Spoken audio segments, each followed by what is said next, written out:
When the Lamb opens the second seal in Revelation 6:3-4, the calm of heaven is pierced by the thunderous call of the second living creature.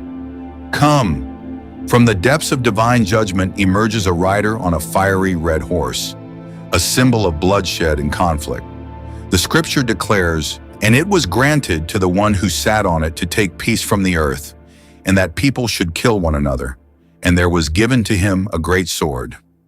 This moment marks a terrifying shift in the prophetic vision. The white horse of conquest has already ridden forth, but now the red horse follows, bringing not victory but violence. The peace that once restrained humanity is stripped away, and the world plunges into chaos.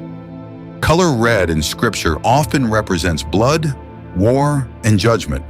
The rider's mission is not conquest through diplomacy or deception, but destruction through conflict. The phrase, "to take peace from the earth," reveals that this is not merely a single war. It is the removal of peace itself. Humanity, left to its own devices, turns upon itself.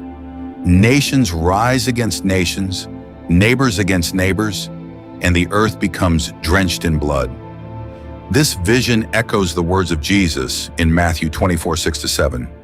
"You will hear of wars and rumors of wars, for nation will rise against nation, and kingdom against kingdom."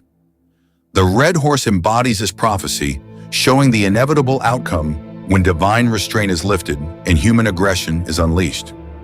The rider is given a great sword, symbolizing authority to bring widespread conflict.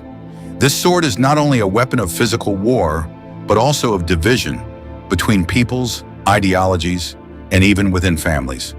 The peace that once held societies together dissolves, replaced by suspicion, hatred, and vengeance.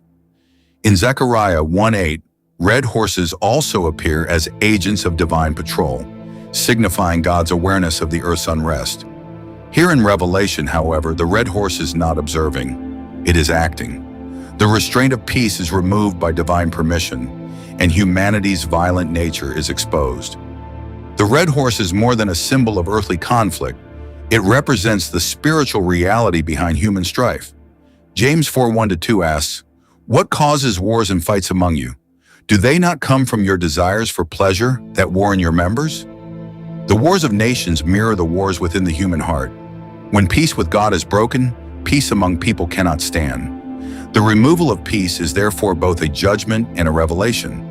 It exposes the true condition of humanity apart from divine grace. Without the Prince of Peace, the world spirals into violence and despair. The second seal reminds that the peace of the world is fragile and temporary. Political treaties, alliances, and negotiations can delay conflict, but they cannot remove the root of war, the sin within the human heart. Only Christ, the Lamb who opens the seals, holds the power to restore lasting peace. Isaiah 9:6 calls him the Prince of Peace, yet Revelation shows that before his kingdom of peace is established, the false peace of the world must be torn away. The red horse rides to fulfill that purpose, preparing the way for the ultimate reign of righteousness.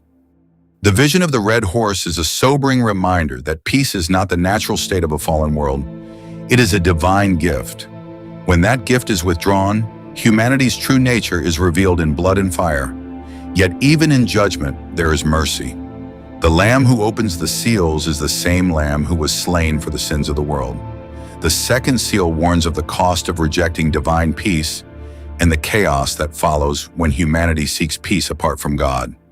But it also points forward to the day when the wars of men will cease and the Prince of Peace will reign forever.